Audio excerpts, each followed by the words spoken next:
Hi, I'm Rachel Dillon, and together with my husband Marcus Dillon, we lead Who's Really the Boss podcast, where we highlight the joys and challenges of running a business with your spouse or family.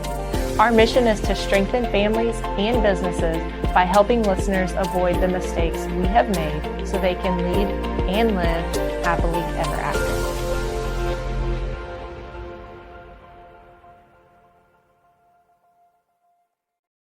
Well, welcome back to another episode of Who's Really the Boss podcast. Hey, thanks for having me back. So talking about it's time to break up, not our relationship, but in bad relationships. And the bad relationships that we're really highlighting today are bad client relationships, and why it's so important to acknowledge that they exist and make a plan of what to do with them. Yeah.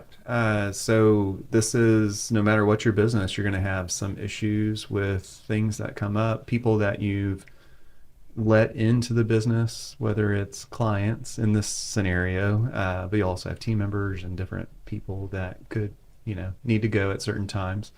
But definitely in this conversation, we allow people to come in the doors of our business, and then something to where maybe they fit at one time, but they no longer do, or they never quite fit, but we needed the cash flow or the sale or whatever it was to allow them in the door. Just go ahead and say it. All clients are good clients. And the ones that pay you are even better. So, I don't want to steal your thunder. You love to share it, so I figure it was appropriate. So at one time, maybe they had the promise of paying you and they're still in the door, or they pay you, but it's not what you're worth, what the value you bring to that relationship or other relationships. And I think that's the other piece to hit on in this conversation is you may only bring X amount of value to that relationship, but given capacity, if you had capacity to go do other things with other people,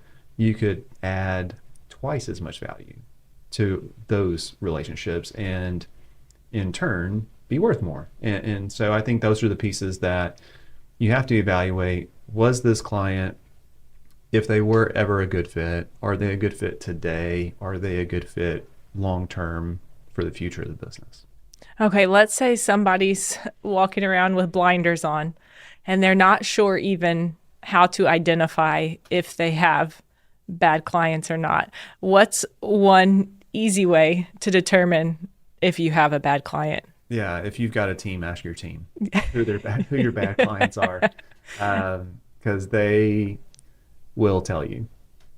Yeah, absolutely. So that's something that we have done over the years. And a bad client, that's harsh to say. The relationship is bad because it's draining something within your business. And one thing that we have done multiple years is ask the team who feels draining.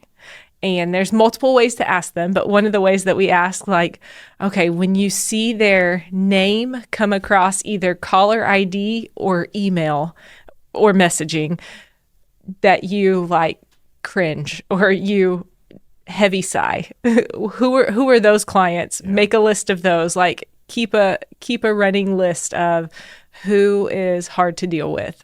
Yeah. If you don't have a team, why it's important to ask the team for that perspective is because the team is getting those emails, those calls, whatever. As an owner, you downplay those calls and the pain that comes with seeing their name on caller ID or in your inbox because you also see the deposits and their name on those deposits when they pay. And a team doesn't have that. And so I think it's just one less, a little less cloudy of a perspective from a team member aspect. Yeah.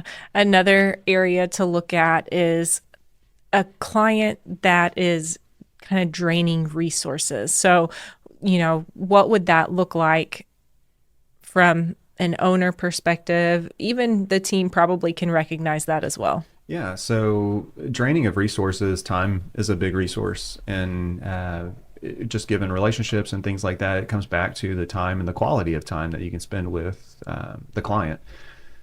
the main thing there is looking at, and I think it goes back to bad fit, all these conversations where is it a service line or an offering that you do where you only have a small handful of clients that you serve? And so we did that when we had an audit practice and we only had a very small set of clients. And it just no longer, you have to step back and say, does this make sense with the grand scheme of things? Can we reallocate these resources, time, money, whatever those are, and go do other things for people long term? And we had to make that call from the audit perspective, from the audit service perspective, and there's been no looking back whatsoever. And the other piece there, whenever you only do a small number of type of projects, your liability goes up quite a bit because you're just not in it that often. And there could be a chance you don't stay up on top of education as much as possible, or the liability is just greater in those service lines. So that's just an example of where it wasn't bad person, it was bad fit on that client side. Yeah. And so we talk about kind of they might be a client who takes up a lot of the time, a lot of either your time or a lot of your team's time.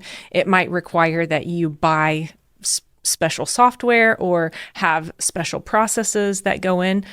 Some might argue that's fine. If they want us to serve them, we'll serve them. We'll just raise the price. So what would you say there if someone says, it's okay, we'll just charge them to get value out of that relationship? What did we see happen?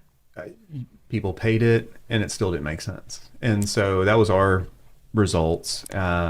I will give people, if they were to tell me that and they were going to build upon that client base to go do more of that service line, then I would say, okay, what's the timeline on building out that service line and can we do that? I think you brought up a great point on software. If you've got one or only a very small handful of clients on a certain software and you're continuing to pay for that software, support that software, that may mean bad fit.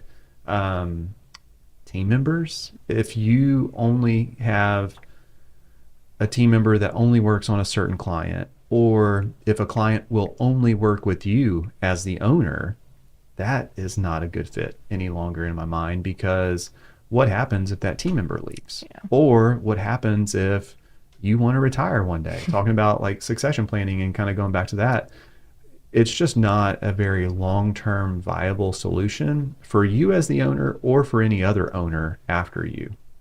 Yeah. So we tried an experiment with some clients that maybe we'll call them extra grace required. That was a term that we came up maybe with some of our church friends. But people that were just harder to deal with, or the services that they needed were just so intense that nobody really wanted to do them. And so we did raise the price.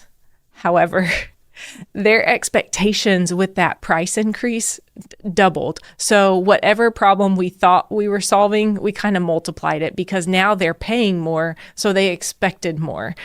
Where we were just trying to even out and recoup some of the cost that was associated with them, now we were having to spend extra time, or they weren't pleasant anymore because they didn't feel like they were getting the value for what they were paying. Yeah, that's definitely a balance, because if you go in to raise someone's price on trying to work them out of the door, it could backfire. It backfired on us on a couple of occasions. I would say how you respond to if you're wanting to do that and you want to increase price to try to drive people out, it could be okay, but you have to know your response to whenever they ask you, what else are you going to do for me given the new price? And if you are trying to drive them out, your response should be the same thing we did last year, yeah. Right? Not overpromise, underdeliver, because it's a bad fit. You don't want to sacrifice anymore. I think sometimes you just have to make that call and make that hard decision first. If this is someone we don't want to serve anymore, a lot of times the solution is not just to raise the price. They may just pay it and expect more of you and become a bigger thorn in the side, rather than just ripping off the Band-Aid from the beginning and helping them find a new provider. Yeah. And I think the reason why this conversation today came up was because I was visiting with a friend who runs a CPA firm and essentially boiled down the conversation to I I'm so busy with bad clients, like in parentheses. I'm so busy to accept better work. And then he added a comment like, I feel like I'm trapped. And I think that's what, whenever we were planning these conversations, that's what led to today. And how do you get yourself out of that trap is takes time and planning. And I think you can't do it just by raising prices alone. The unfortunate thing was he had great clients willing to engage him, wanting to engage him for high quality, high value work.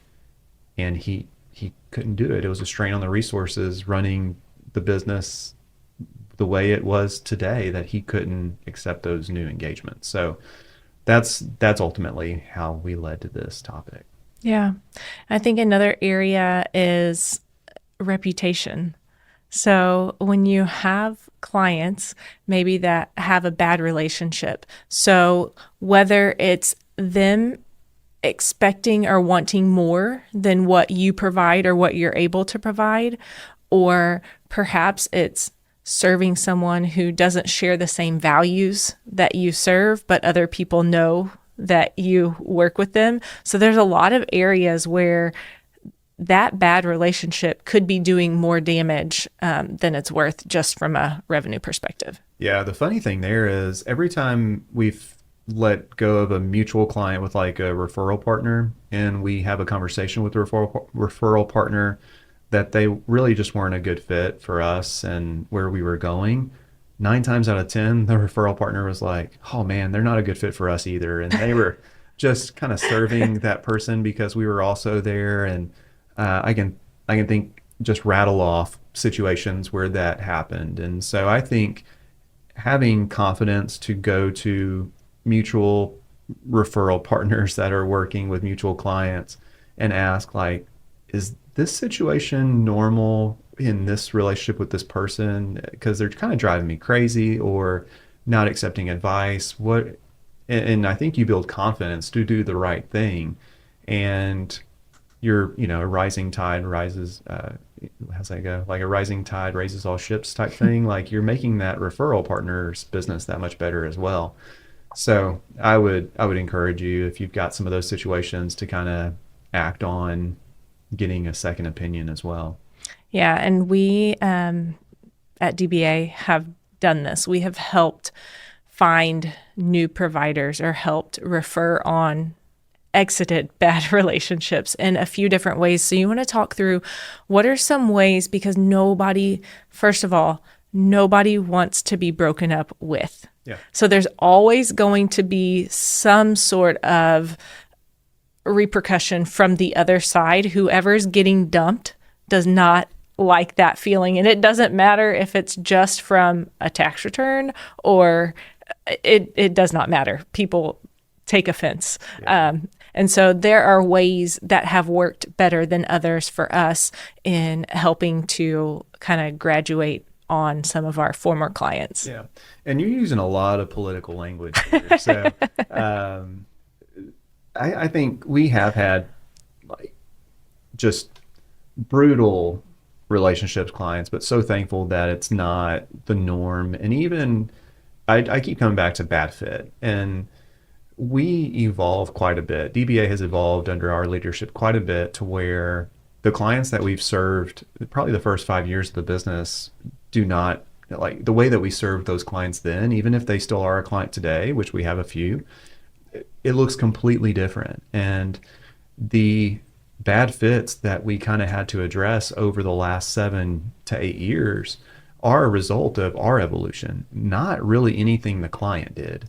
And so what we did to kind of gain ground or stabilize during that season was we had to say no. We had to stop the incoming for a season And so maybe that's the incoming individuals or businesses. For us, it was both. And we just kind of had to say, we've got to work through this resource drain that we've already got. We can't add additional people into the bus is full type thing. So we addressed that first. The second part we did was with that existing client list and not taking any prospects into account because we kind of stopped. That client list we addressed, okay, is the value we bring matched with the price that we charge? And so a lot of times there was disparity and we had to increase price to match the value we brought. That immediately kind of causes attrition in that client list. People go find new providers that can do that commodity of a tax return or that financial statement at the price that they're willing to pay. And sometimes that wasn't us. So we stopped, we addressed price first or price second. The third thing we actually did was if they were still willing to pay the price that we just increased and because it matched the value we brought, we went to that remaining client list and asked, how can we serve them better? Can we serve them in additional ways? Yeah. Can we upsell them or cross-sell them on services? And there was opportunity there. And that's where we were shifting people into this better business model to have deeper relationships with monthly touch points and quarterly conversations and just a better overall plan. So that was that third step. And then from there, you have people that tell you no, like you're doing a great job, but it's never going to be more than a tax return relationship or a annual conversation. And that's fine. And then so the fourth phase of that was after being told no once or twice, you start to block clients by these people are really good people and we're serving them really well under our old service model. Well, that service model is kind of retiring and those clients need to find a home.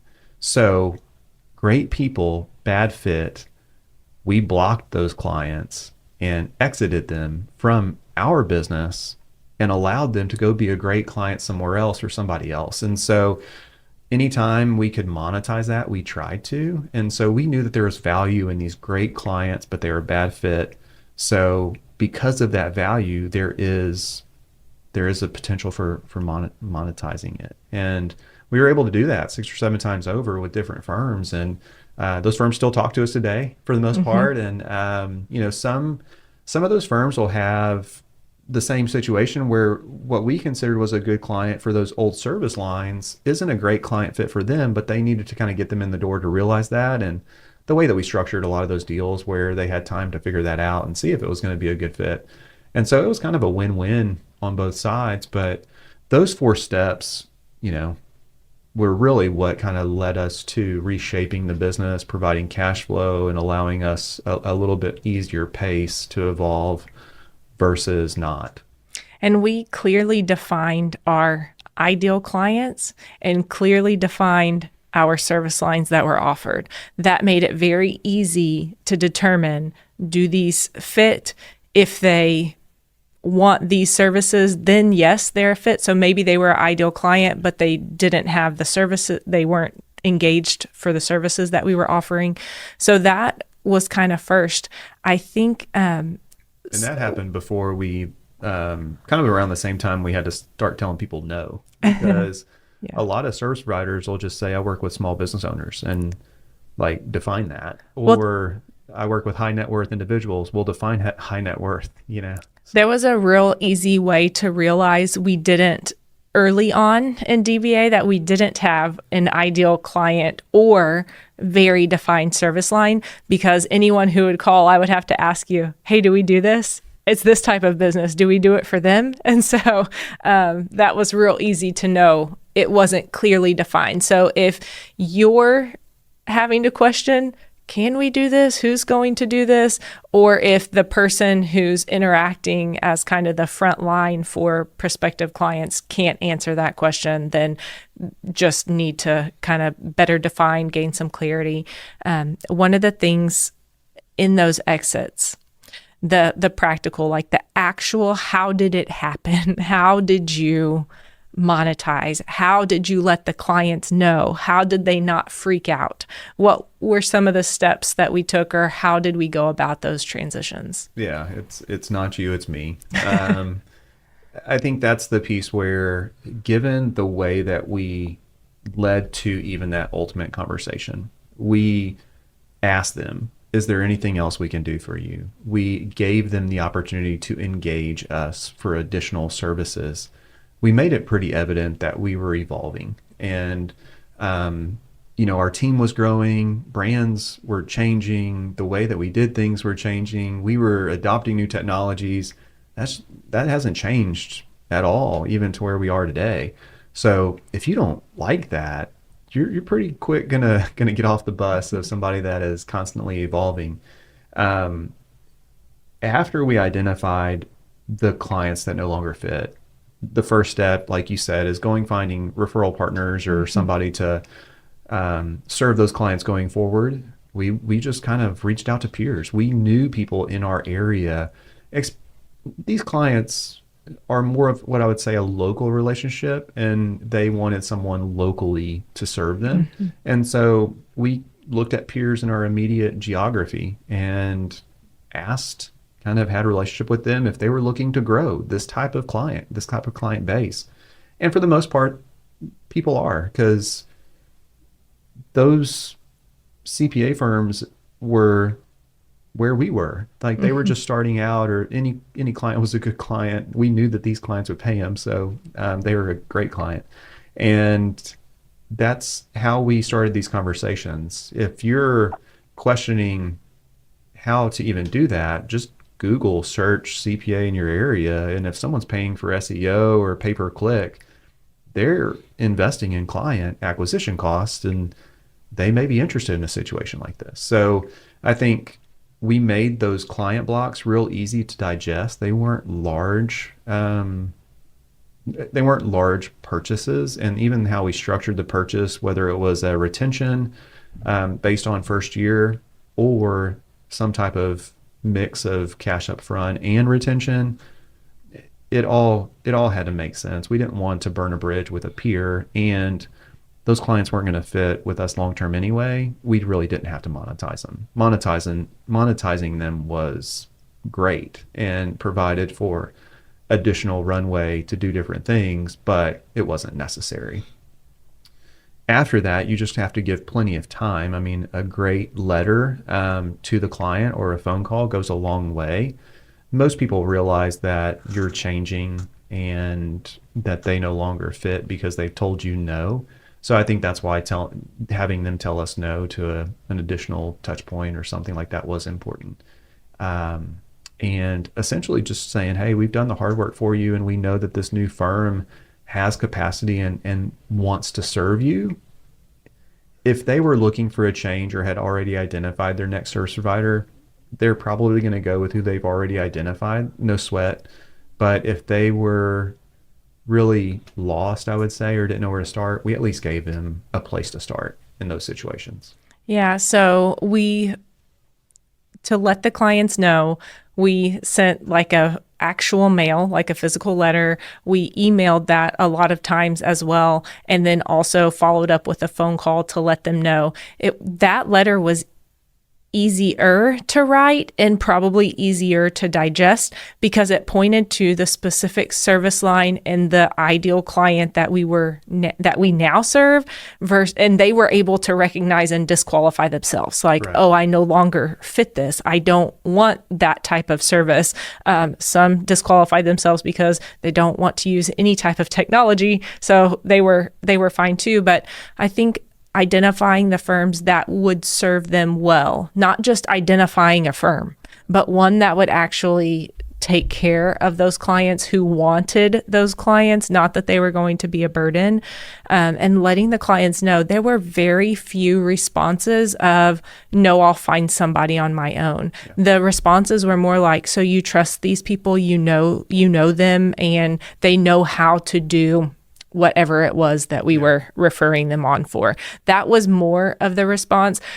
Of course, some were like, but we've worked with you for 20 years. How can we, which we kind of laugh because we haven't been here for 20 years.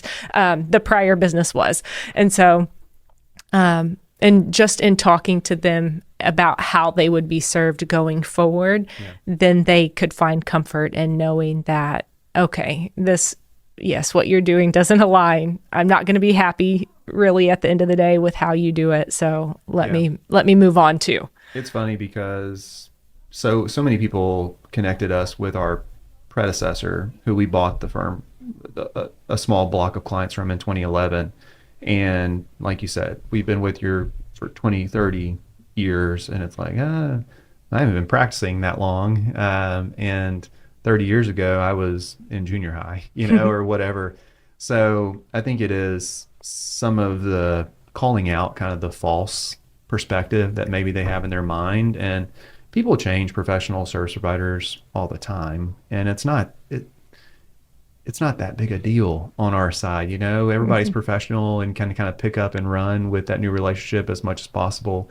So I think it was just getting them to the right spot. And even in this most recent, it's funny, the comments that are kind of made in passing after they realize that that's going to happen, they begin to accept it and appreciate it. And the comments from some of the most recent ones were around some of those technology pieces where, well, does the new firm, do they use Liscio? And they're like, no, they don't. And they're like, oh, thank God. It's like, I just want to go back to sending unsecure emails. And it's just, okay, like these people are going to serve you the way that they know how with the technology they have. And even something like that, Liscio is not, but it's just one of those where there's a fit for everybody out there. And then last piece, I think, is the timing. So you've made the decision, you've found a referral. When is better timing? Because again, nobody wants to be broken up with. Nobody wants to receive this letter. We received a letter like that from our pool cleaning company, and it still hurt. We had a different relationship with that business, and we're like, wait a second, you're not even telling us who to call. Like, do you have a referral or anything for us to go off of for the next people? So that was kind of funny. But what's better timing? So timing is after you get paid for whatever your project was. But all kidding aside, it works best from October 15th through December 15th is the window that we see be the most successful. December 15th, you want them to feel like they have time to really engage or talk to that new service provider before the holiday season, before they need to file their next compliance project. And usually that's the best. So it also, from a workflow perspective, likely if it's an October 15th tax project, you've kind of got all your WIP in place, you've invoiced your last invoice, just talking to, some of the specifics within a firm. And you're kind of closing out that relationship with zero WIP that you're carrying over or writing off. So yeah, I would say summer would maybe be another good time, but there are some drawbacks. Summer gets lost. So we did one as early as like July, and I don't think his retention was as successful as possible, just because the clients that were being transitioned made him work harder to get their business because they had more time to find a new relationship. So that not trying to pull one over on anybody, but we see that October to December 15th really works the best. Yeah, I think you would think, well, they will have more time to find somebody, but because they had more time, they were like, I'll deal with that later, or perhaps missed it altogether because they were on vacation and it wasn't important at that time. So yeah, that's a possibility, but we didn't see that one as our best success. After October 15th have been our best success. January, absolutely not. People will flip out on you. If you tell them that in January they need to find someone and give them no one to go to because there's so many people who aren't accepting new clients, especially annual only tax clients. Yeah, and the other tip I would give people is once you've made the decision, don't go back. Yeah. So people will try to, I'll pay you more, I'll do whatever, unless they are willing to do business in the way that you want to in the service line, which is very unlikely. We've never had a situation where they've come back and they've wanted to opt into like a monthly service model or anything like that. So be careful with what they promise because they don't want to be broken up with.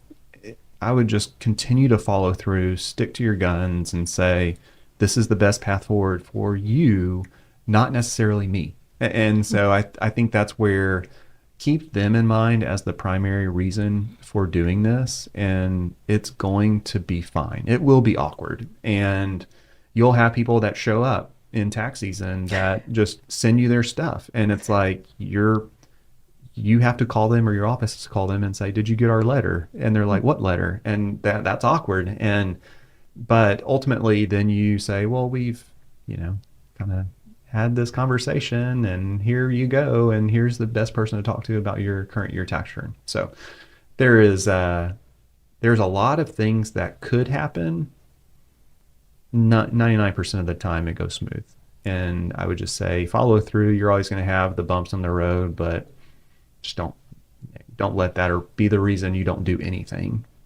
Yeah. And we've seen the fruit of kind of pruning that client list of things to make room for healthier growth, healthier relationships. We are not the only ones. Lots of our peers in the industry, lots of other businesses outside of our industry have all seen the same thing. And so it takes a little time and definitely takes just making the decision to do it. Yeah. And I would say always another pro tip, if you're going to keep some relationships and not others, look at family groups because you could be terminating a relationship with someone's sister, daughter, brother, uncle, whatever, and that could make for an awkward situation. So I would say group your clients by family groups first and see what is going on and make a decision to exit based on family group, not necessarily individual clients. And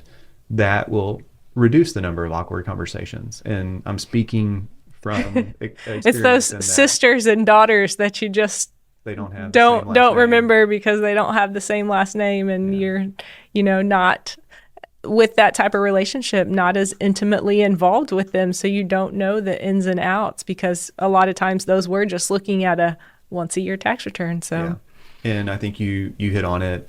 Pruning, it needs to be done annually. So regardless if you're going to monetize, it gives the team new life that they won't have to deal with, not just this bad fit. And then also you need to make room for those better relationships. Kind of like talking to my friend, if he would prune every year, which I think he does, but some years you just have to do more than others to really give back capacity and to really correct what has evolved into an unhealthy relationship with clients. And so that capacity building, if you follow those steps, you can get there,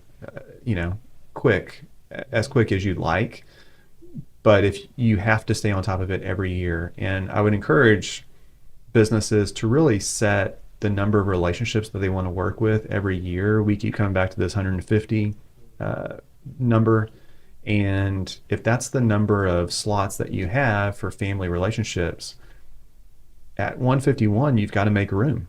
You just don't have any more seats on the plane. And so I think that's where you really kind of have to look at what you're building, align that with the long-term vision of the business, and back into the client list. Don't lead with it. And go from there.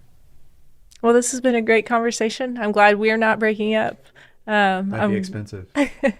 I'm glad our ideal clients and our services are well defined. It's easier to say no rather than accepting someone in and then having to refer them on. So much easier once you've been through the process to maintain it over the long term. Anyway, it's been a good conversation. Thanks for leading. All right. Thanks for hanging with us to the end of another episode. Leave us a review with your thoughts, comments, and feedback on Apple Podcasts or Spotify. Be sure to subscribe to our podcast so you don't miss any future episodes. Join us again next week for another great conversation.